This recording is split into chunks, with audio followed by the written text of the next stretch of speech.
All right, I'm making the freaking father and son Hodnet team work hard here. 'Cause now we're going to talk about spotting scopes. I already did rangefinders and we did bipods. So if you haven't seen those videos, go back and check them out.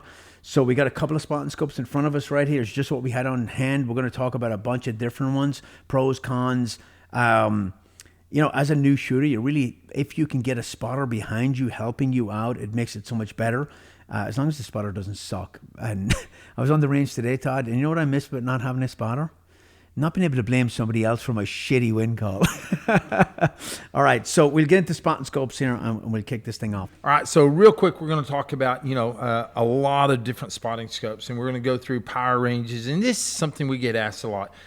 So once we're into whether it's rifle scopes, what power do I need? When we're into spotters, it's like, do I need a reticle in it? Do I not need a reticle in it? What power do I need? So once we get into high end, so this is a Nightforce.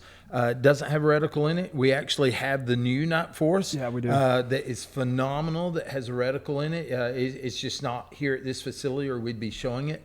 So the Nightforce, these big ones, this would be the same thing as something like the Leica or the Kowa. The Kowa models are awesome. The big God Eyes, the two eyepiece versions. The Swaros even. Yeah, the Swaros that have two eyepiece, they're insane. So super glass. These are really high end. Those they're very expensive. So and I'm not just talking Nightforce. I'm talking the Swaros, the Leicas, the Kowas. Very expensive. We're talking in the neighborhood from $4,000, $6,000 in that deal. Very nice spotting scopes, but let's bring that down a little bit. All right, so now we've got a small Kowa. This is something me and Colby use all the time, not only on the range, but this is a hunting model. So you can throw it in your backpack. This is the 550. They've got a new version with a reticle in it that has a adjustable eyepiece. You can take the eyepiece out or switch it out, and you have a something that has a reticle in it. So this is going to be, again, it may be slightly larger in it. I don't have one yet. So, but we're looking at or trying to pick one up. So, but this is awesome for a spotter. Then you have another one. So this is the Horus. I'm amazed how good this is. This is a wonderful, affordable with a reticle in it from Horus. It's called the Havar. It's a 6.5 to 40 and with a 50 millimeter objective in it. So this is a phenomenal spotting scope for the price. Kobe's going to show you again, stepping out to another one.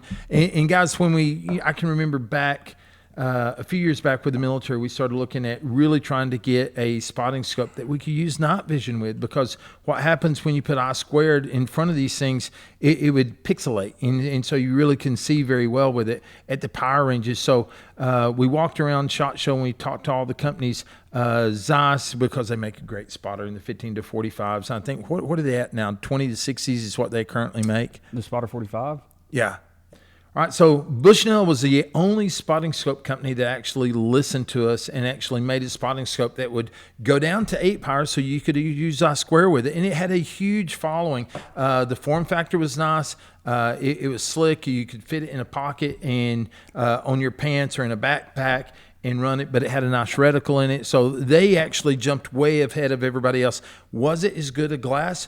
No, but it gave you the capability that could get you down low enough in power and get you high enough in power. So honestly, we don't use 60 power. Most of the time, the only time I'm ever going to 60 power is maybe when I'm trying to find 5.56 at 100 meters, impact on paper. But most of the time I need 20, 25 power when I'm spotting.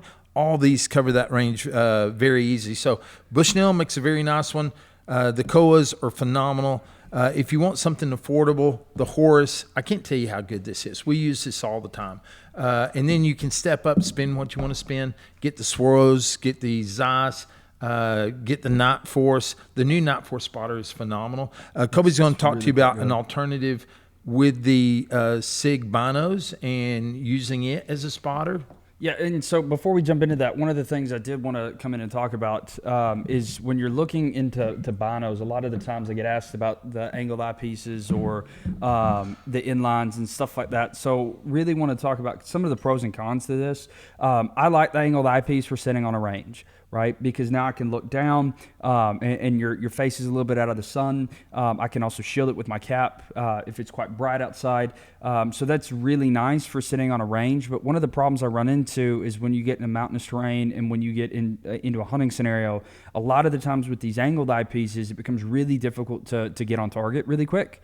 And so that's something that I don't necessarily like too much. Because it is fast. But when you get into like high angle and mountainous terrain, the angled eyepiece also has a benefit that I don't have to crane my neck up crazy to see really high up the mountain, because now when I come in and look up, I'm just looking through, right? So that there's some pluses and minuses to it that you have to think about. One of the things that I do like to do with these inline pieces is I'll come in and mount a red dot to it. And so it really provides rapid target acquisition on the range. When you're hunting, something like that, I'm able to come in and follow the red dot and I co-align it with the crosshairs and the reticle.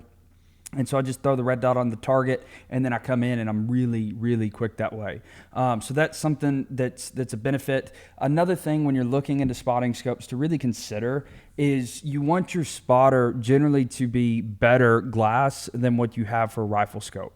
Right. So if you've spent a ton of money on like a Nightforce 7-35, you may not necessarily need to spend money on a cheap spotter, just because you're going to have better glass out of your rifle scope, and you find that you don't hardly ever use it, that spotting scope. So it may be good to come in and save until you can afford a spotter that gives you better capability than what's instilled on your weapon system to begin with. But most of the time, I'm spotting using my rifle scopes. Obviously, we've got a ton of really good glass here. And in another video, we talked about like the Leupold Mark IVs and stuff like that. Those are really good. They just work, man. They really do. There's nothing amazing about them.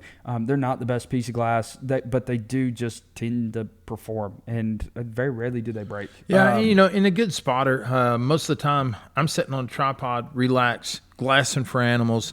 I'm not going to be down in the prone trying to find animals with my rifle scope, and now with the good bipods, you set your rifle up. But it doesn't give you the field of view, as you're kind of scanning around trying to find animals. So you want something with a larger objective to be able to have that larger field of view, and that's something that's really kind of important when you're looking into that. You're right. Yeah. Yep. And you can also, I mean, if you really trust your rings, you can always take your scope off the weapon system and throw it on a tripod and go from there. But you make sure you trust that repeatable. Yeah, and they're repeatable. So this is something I wanted to talk about as well, which is the new SIG Zulu 6 binos. They're image stabilized binos, and they're absolutely amazing. These are 20 power, and we were out yesterday in like 35 mile an hour winds, and I was standing there handheld holding them, spotting, like using trace out at 1,200 meters. It's insane. They've got multiple modes for this. So you've got regular stabilized mode when you first turn it on.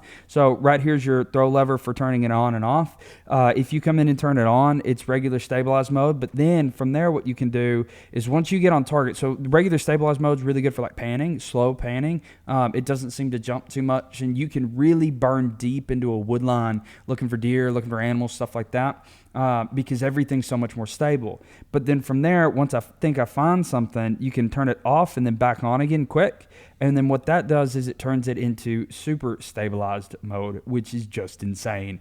Running this handheld, I was in New Zealand a few weeks back, and we were hunting tahr, and I was able to spot for guys. We were shooting rocks the day prior, getting trued and getting everything set up and just getting some time on the guns before we went out hunting. And I was spotting for guys using this while I was eating a wrap during lunch. So I was eating and holding these one-handed, watching guys shoot at 1,000 meters, and it was like I was looking through a tripod. I was just hand holding it with one hand. It's honestly they are insane. Unbelievable how good these are. There are a few negatives to them just to consider. One is it doesn't have a laser rangefinder, which is really, really unfortunate. It would be absolutely insane if these had one.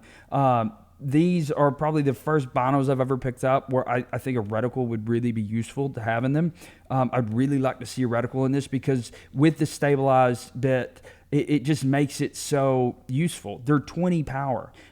So most of the time I'm running around 20 power on my rifle scope. No, well, honestly, my rifle scopes, I'm probably down around 14 power generally, but very rarely do I ever go above 20, especially if I'm glassing, I'm looking, right? I want a larger field of view. So the power is there. And the form factor is really quite nice. They're not crazy large binos. If you look at them compared to the SIGs, do you want to hand me the SIG?